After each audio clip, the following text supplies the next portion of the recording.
Hello everyone, welcome to From the Star Wars Library, where Star Wars is in print, the Force is with the readers, and this time we return to the newspaper strips in 1983 to introduce a character I affectionately refer to as Douchebag Dodonna.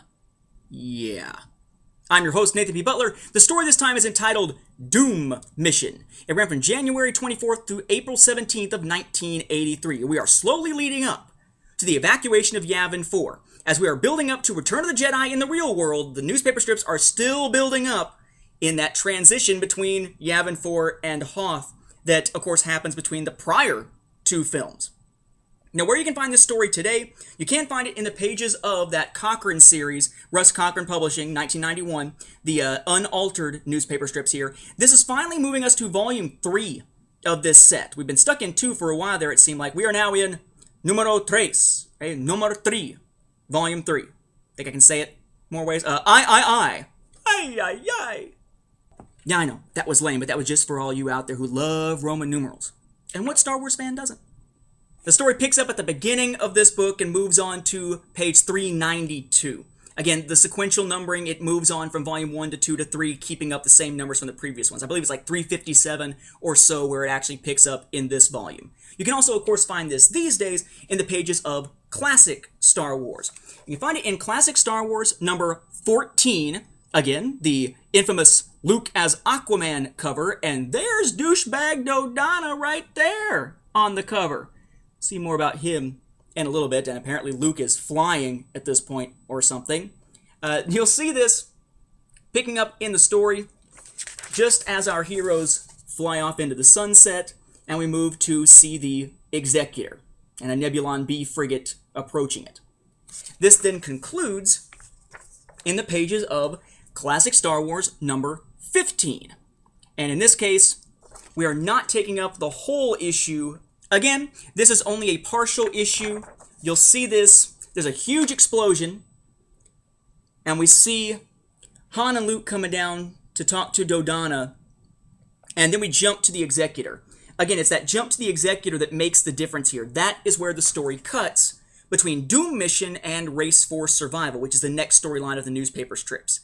The gist here is that the moment of truth has come, and the rebels need to do something about the Imperials to be able to evacuate Yavin 4. They have the Power Gem, thanks to the story of the Power Gem. They know where they're going, Hoth, thanks to the story Ice World. They are ready to go, and now they've got the Mon Calamari ready to attack the blockade and draw the Imperials away to let them through, thanks to what we saw in Revenge of the Jedi, that really poorly named last story arc from this series. Of course, because it had nothing to do with Revenge or Jedi.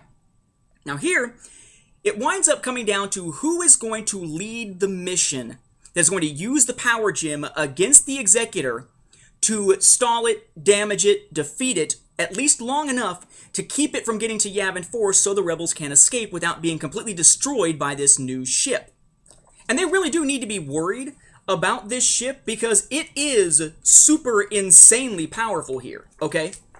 The Executor here is being approached by a Nebulon B frigate, as I showed you. The frigate's being attacked, and next thing you know, Executor fires its weapons, and next page, boom! That's right. The Executor is so powerful, it fired on the Nebulon B frigate, split it into 2 pieces, turned those pieces into blockade runners, and set them both ablaze. It altered reality. It's that powerful. No. It's because they took 2 different scenes that are a couple of pages, or I guess in the Cochrane set, at least a couple of pages apart, and combined them together to make that scene because it was somewhat redundant in the other volume, in the original newspaper strips. Well, that's lovely and all, but the ship types changed between the 2, and they just merged them together because I guess the visuals looked cool, not thinking about the fact that, you know, unless you're expecting them to be 3 ships together, it doesn't quite make continuity sense there. In any event, it is referred to as the Executor, and that's not for nothing, right? It says, Lord Vader, now? Let the gnat worry the bantha a moment longer, then slap it. Now! Then, kaboom! This is my personal battle cruiser, and I did not name it the Executor for nothing. Wait. I'm sorry. Executor? I think you mean Executioner. I did not name it the Executioner for nothing. It's out there to kill the rebels. That's not what it says. That's not how you're supposed to pronounce it. It's Executor. executor. Like, someone who carries out commands, someone who makes things happen, like the executor of an estate, for instance. It's not the executioner, the executor. And for a long time, there were people saying executor. Executor is no longer a word in the English language. It's executor or executioner.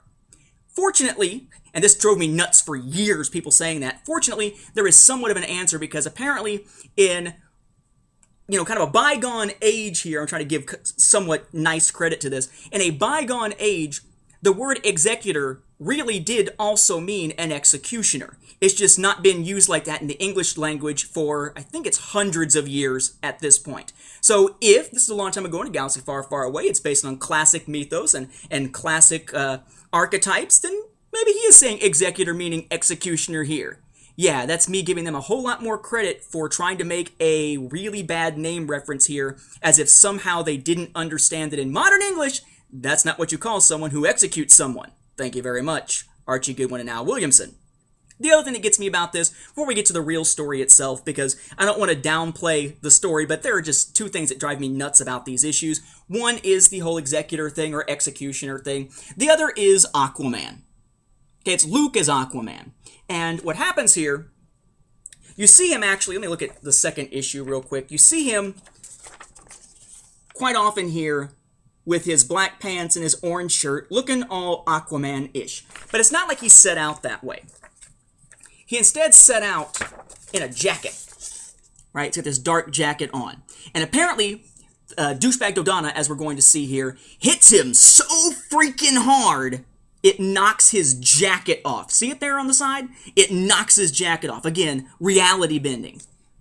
No, they just don't ever show him take it off. Apparently, he goes from one scene having it on, the next shot he's got it on. Apparently, sometime between that panel and the other one, he pulled it off, and then boom, and it goes. Very bizarre. But again, that is not a question of the coloring of the original story. The original story was black and white newspaper strips.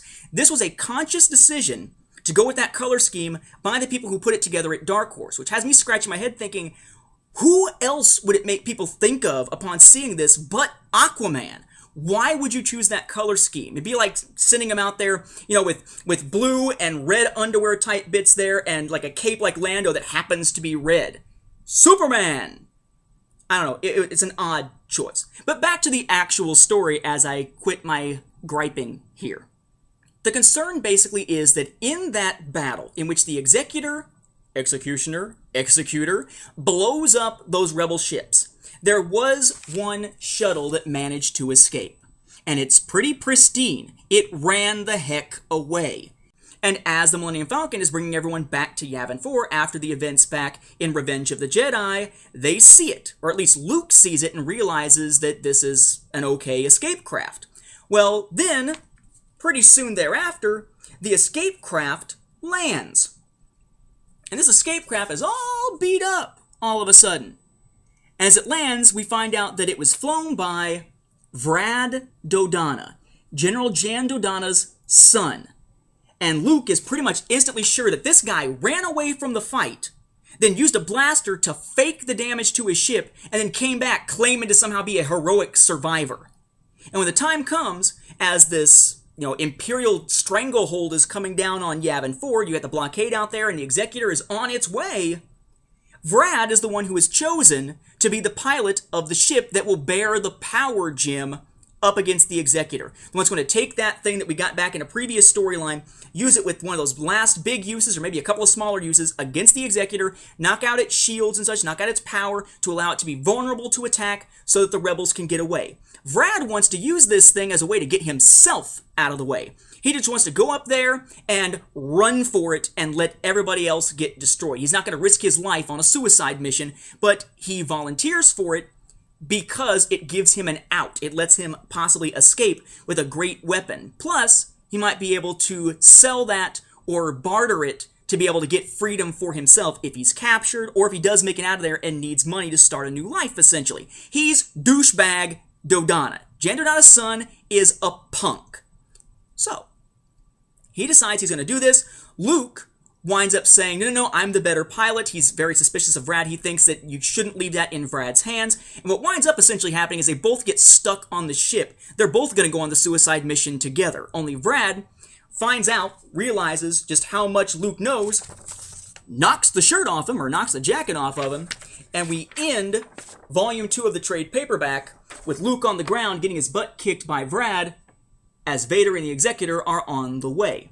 We pick up the next issue in the next trade paperback, which is Escape to Hoth, that starts with issue number 15, goes all the way up to issue number 20, with them, and continually kicking each other's butts until finally they launch in that ship together to go up into space.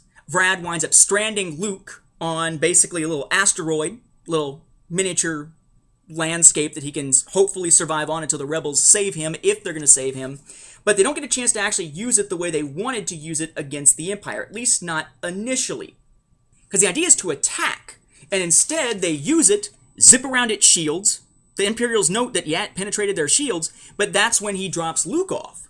And eventually he gets back into space, but what's happening is the Executor is turning towards where he left Luke. The realization is, it's not about the power gem. It's not about Yavin 4 entirely. Vader has now sensed Luke in the Force. There's one thing he wants more than Yavin 4. He wants Luke. Uh-oh.